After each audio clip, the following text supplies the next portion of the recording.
సుమన్ టీవీలో మీ personal and business promotions కోసం కింది నెంబర్కి కాంటాక్ట్ చేయండి.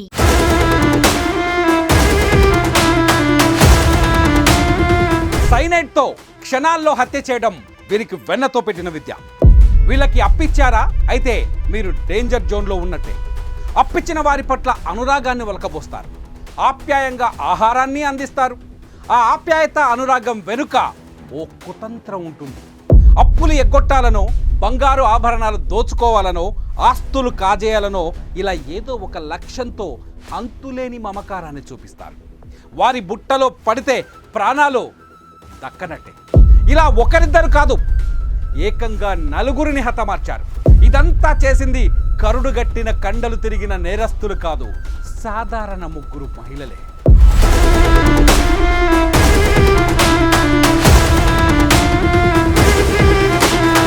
గుంటూరు జిల్లాలో సైనైడ్ కిల్లర్స్ వ్యవహారం సంచలనంగా మారింది. 2 ఏళ్లలో 4 హత్యలు, 3 హత్యాయత్నాలు చేశారు. 4 హత్యల్లోనూ ఫాలో అయింది ఒకే ఒక ప్యాటర్న్. ఆహార పదార్థాల్లో సైనైడ్ కలిపి మర్డర్ చేయడం వారి స్పెషాలిటీ. గుంటూరు జిల్లాలో ఈ ఏడాది జూన్లో జరిగిన హత్య కేసును ఛేదించే క్రమంలో మిగతా 3 హత్యలు వెలుగులోకి వచ్చాయి. ఈ ముగ్గురిలో వెంకటేశ్వరి అలియాస్ బుజ్జి మెయిన్. ఆమె తల్లి రమణమ్మ కూడా నిందితుల్లో ఒకరు. వారిద్దరికీ తోడు రజని అనే మహిళ కూడా ఉంది. ఇలా వీరు ముగ్గురు కలిసి 2022 నుంచి నేరాలు చేస్తూనే వస్తున్నారు. సైనైడ్తో చంపేస్తున్నారు. సైనైడ్ కలిపిన పదార్థం తీసుకోవడం వల్ల గుండె ఆగిపోతుంది. దాంతో అందరూ హార్ట్ అటాక్ అనుకొని కేసులు కూడా పెట్టడం లేదు. కానీ మొన్న జూన్లో ఓ మహిళను చంపారు.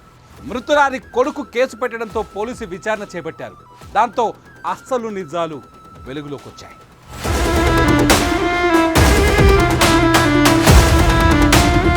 తెనాలిలోని ఎడ్ల లింగయ్య కాలనీ. ఈ ఏడాది జూన్ నెలలో రజని అనే మహిళ ఆటోను బాడుగకు తీసుకుంది. వడ్లమూడి వద్ద నిర్మానుష ప్రాంతానికి వెళ్లాలని డ్రైవర్కు చెప్పింది. ఆటోలో రజనీతో పాటు నాగూర్బి అనే మహిళ కూడా ఎక్కింది. వీరితో పాటు వెంకటేశ్వరి అలియాస్ బుజ్జి అనే మహిళ ఆటోను ఫాలో అవుతూ బైక్పై వచ్చింది. మార్గ మధ్యలో ఆటో డ్రైవర్ చేత రజని బ్రీజర్ కొనిపించింది. రజని, నాగూర్బి, వెంకటేశ్వరి వడ్లమూడి సమీపంలోని నిర్మానుష ప్రాంతానికి చేరుకున్నారు. అక్కడ నాగూర్బికి ఇవ్వాలనుకున్న బ్రీజర్లో సైనైడ్ కల్పించారు.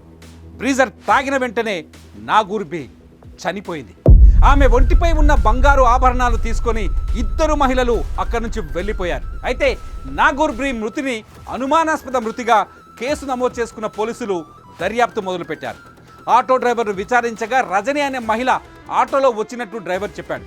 దీంతో రజనిని అదుపులోకి తీసుకొని తమదైన శైలిలో విచారించగా సంచలన విషయాలు వెలుగులోకి వచ్చాయి. బంగారు ఆభరణాల కోసం నాగూర్బికి సైనైడ్ కలిపిన బ్రీజర్ తాగించినట్లు ఆ ఇద్దరు మహిళలు ఒప్పుకున్నారు. దీంతో కథ పట్టబయలేంది. ఇలా తవ్వే కొద్ది వీరి నేర చరిత్ర భయంకరమైన నిజాలు బయటకు వచ్చాయి. 2022లో మార్కాపురంకు చెందిన సుబ్బలక్ష్మిని ఆమె ఆస్తి డబ్బులు, బంగారు ఆభరణాల కోసం ఇదే తరహాలో మద్యంలో సైనైడ్ కలిపి చంపారు. ఆ తర్వాత 2023లో నాగమ్మ అనే మహిళను థమ్సప్లో సైనైడ్ కలిపి హతమార్చారు. ఆమె వద్ద తీసుకున్న 20,000 రూపాయల అప్పు ఎగ్గొట్టేందుకే ఈ హత్య చేశారు. తెనాలికి చెందిన పీసు అలియాస్ మోషే అనే వ్యక్తి తరచూ భార్యను వేధిస్తున్నాడు. అతన్ని చంపేందుకు అతని భార్యతో చేతులు కలిపి 2024లో మద్యంలో సైనైడ్ కలిపారు. అతను చనిపోయిన తర్వాత వచ్చే పెన్షన్, ఇన్సూరెన్స్ డబ్బులు పంచుకునేందుకు ఆమెతో అగ్రిమెంట్లు కుదుర్చుకున్నట్లు నిందితులు చెప్పిన నిజాలు విన్న పోలీసులే షాక్ అయ్యారు.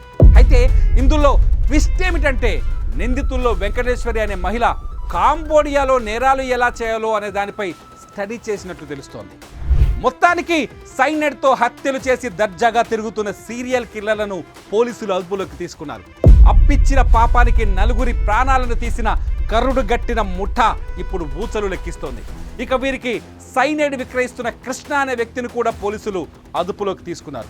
నమ్మకంగా మన మధ్య ఉంటూ చిటికలో ప్రాణాలు తీస్తున్న ఇటువంటి వారి పట్ల అప్రమత్తంగా ఉండాలని ఎస్పీ సూచించారు.